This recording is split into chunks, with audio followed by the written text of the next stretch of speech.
Hello কচি ভাই V2, এই যে তখন আটা দিয়ে তাল দিয়ে মাখানা চলছিল, চালগুঁড়ি সরি।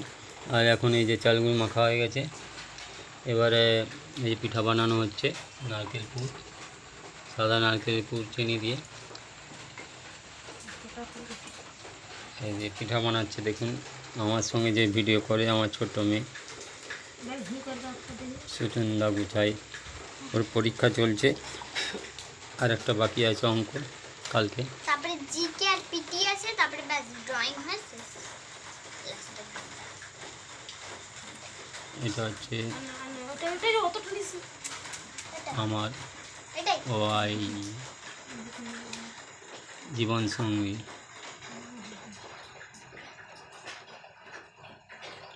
দেখুন কীভাবে পিঠা হাতেই বানানো হচ্ছে, ওর কোনো ছাঁচ দরকার হয়নি, হাতের মধ্যে নকশা করে বানানো হচ্ছে।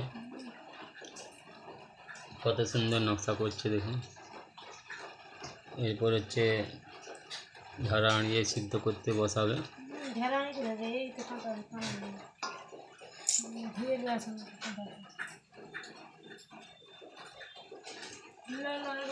আর বৃষ্টি হয়ে যাচ্ছে ঝমঝম করে।